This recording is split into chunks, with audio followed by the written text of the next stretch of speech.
어제 아침에 같은 말씀 생각하면서 사람은 누구나 일상을 살면서 깊은 수렁과 같은 곳을 만날 때가 있다라고 말씀드렸죠. 이 깊은 수렁은 어떤 곳이라고 했습니까? 그저 힘들고 어려울 뿐만 아니라 자기 힘으로는 도무지 빠져나올 수 없는 그런 곳을 깊은 수렁이라고 말하고 있어요. 그러므로 그런 곳에 빠졌을 때는 어떻게 해야 한다고요? 자기 힘으로 빠져나오려고 바둥바둥 할 것이 아니라 누군가에게 도움을 요청해야 한다. 하나님을 믿는 우리는 누구에게? 하나님께 기도해야 한다라고 말씀드렸어요. 사실 하나님께서 우리를 깊은 수렁 가운데 처하게 하시는 이유 가운데 하나도 그곳에서 하나님께 간절히 부르짖는 부르짖음을 듣기 위해서라고 했어요. 왜? 그런 곳에서의 부르짖음은 정말 진정한 간절한 부르짖음이기 때문에. 그래서 하나님께서는 그런 곳에 우리를 처하게 하시고 그런 곳에서 우리가 하나님께 기도할 때 하나님께서는 그 기도를, 그 부르짖음을 들으신다. 단순히 들으시기만 한다고 했습니까? 들으실 뿐만 아니라 우리를 그 깊은 수렁 가운데서 건져내 주신다라고 말씀드렸어요. 그리고 그 대표적인 한 사람으로 요나에 대해서 말씀을 드렸죠. 하나님이 요나에게 어떻게 했습니까? 깊은 바다에 던짐을 당하게 하셔서 물고기 뱃속까지 내려가게 하셨어요. 그런데 요나는 그곳에서 그 깊은 물속, 깊은 물고기 뱃속에서 하나님의 뜻을 깨닫고 하나님께 부르짖었죠.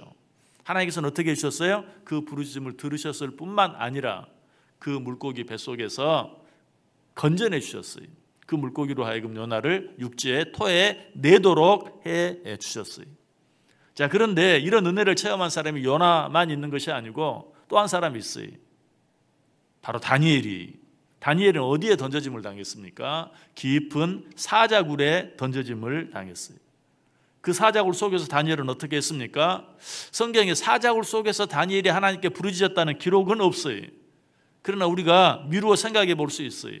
그가 왜 사자굴에 던져짐을 당했습니까? 왕의 누군가에게라도 기도하고 섬기는 자는 사자굴에 집어넣겠다라는 왕의 조서가 내려졌음에도 불구하고 다니엘은 어떻게 했습니까? 평상시 하던 대로 자기 윗방에 올라가서 하루 3번씩 하나님께 기도했어요. 사자굴에 던져질 줄 알고도 하루 3번씩 하나님께 기도했던 다니엘이 실제로 사자굴에 던져짐을 당했을 때 하나님께 기도했겠습니까? 하지 않았겠습니까?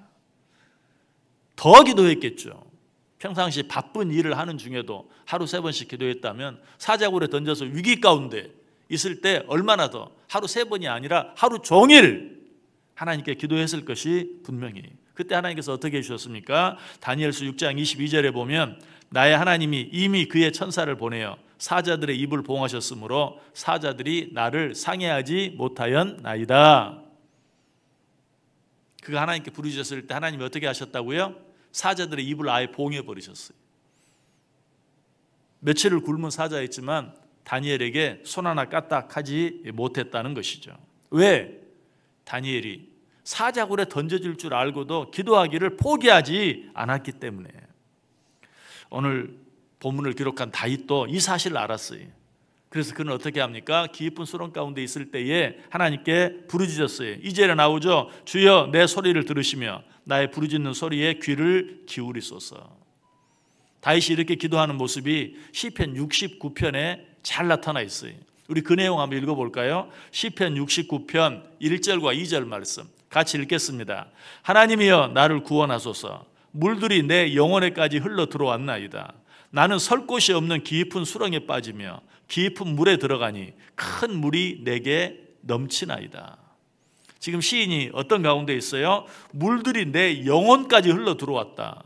또 나는 설 곳이 없는 깊은 수렁에 빠졌다. 깊은 물에 들어가 있다. 큰 물이 내게 넘친다 라고 표현하고 있어요. 그야말로 아주 깊은 곳으로 내려가 있어요. 자, 이런 때에 그가 어떻게 했습니까? 그 다음 절 시편 69편 3절 말씀 역시 같이 읽습니다. 내가 부르짖음으로 피곤하여 나의 목이 마르며 나의 하나님을 바라서 나의 눈이 쇠하였나이다. 자, 그런 깊은 곳, 깊은 물 속에서 시인은 어떻게 했어요? 그 몸이 피곤해질 정도로, 그의 목이 마를 정도로, 그의 눈이 쇠해질 정도로 하나님 앞에 간절히 기도했어요. 여러분, 혹시 시인처럼 아니 요나처럼, 아니 다니엘처럼 깊은 수렁 가운데 빠져 있다고 느끼시는 분 계십니까? 그 기품이 여러분을 그 깊은 가운데서 끌어올려 높은 곳으로 올리시기 위한 하나님의 계획임을 믿으시길 바랍니다. 이 사실을 믿고 오늘 시인처럼 내 몸이 피곤해질 정도로, 내 목이 마를 정도로, 내 눈이 쇠해질 정도로 하나님 앞에 간절히 기도해 보세요. 여러분, 어떤 사람이 높은 건물을 짓기를 원한다면 그 건물을 높이 올리기 전에 어떻게 해야 돼요? 깊이 파야 돼요. 여러분, 어떤 건축 현장에 갔는데 땅을 깊이 파요. 저 정도 팠으면 됐겠다 싶은데 또 파요. 더 파요. 그러면 어때요? 건축에 대해서 일자무식이라 할지라도 굉장히 높은 건물을 짓나 보다, 그런 생각을 하겠어요, 안 하겠어요? 여러분, 이게 믿음이에요. 하나님이 여러분을 깊은 곳으로 내리십니까? 하나님이 나를 이렇게 높이 올리실 모양이다 라고 생각하시고 시인처럼 어때요? 하나님 앞에 몸이 피곤해질 정도로, 목이 마를 정도로, 내 눈이 새해질 정도로 간절히 기도하면 돼요.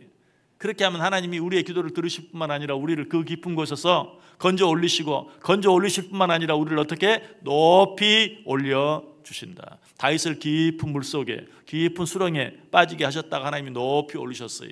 요나를 깊은 바닷속, 물고기 뱃속까지 내려가게 하셨다가 하나님이 그를 다시 건져 올리셨어요.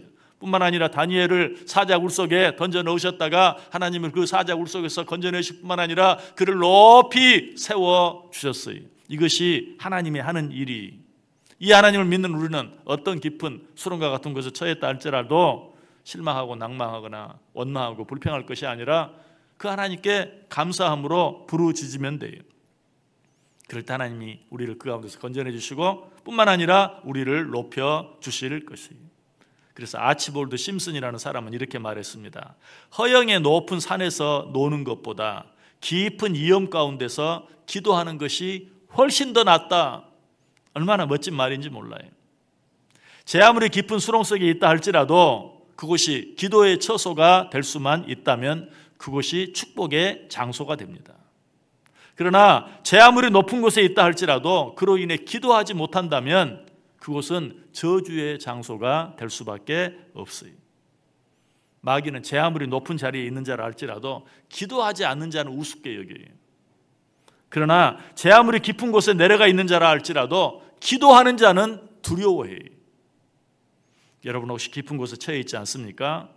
하나님께 기도하시기 바랍니다. 우리를 그 깊은 곳에서부터 건져내실 수 있는 분은 오직 하나님 한 분뿐이세요. 왜?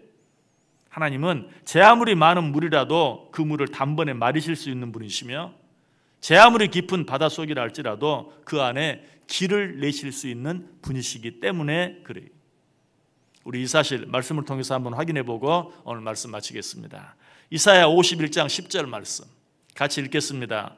바다를 넓고 깊은 물을 말리시고 바다 깊은 곳에 길을 내어 구속받은 자들을 건너게 하시니가 어찌 주가 아니시니까. 아멘. 바다를 넓고 깊은 물을 말리시고 바다 깊은 곳에 길을 내어 구속받은 자들을 건너게 하시니 바로 그분이 우리 하나님이. 여러분, 어떤 상황 가운데 있든지 놀라지도 마세요.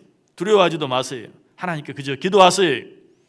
그렇게 하면 하나님이 여러분이 깊은 물 가운데 있다면 그 모든 물을 다 말리셔서라도 그곳에 길을 내시고 뿐만 아니라 여러분을 그곳에 끌어올리셔서 높은 곳에 세워주실 줄 믿습니다.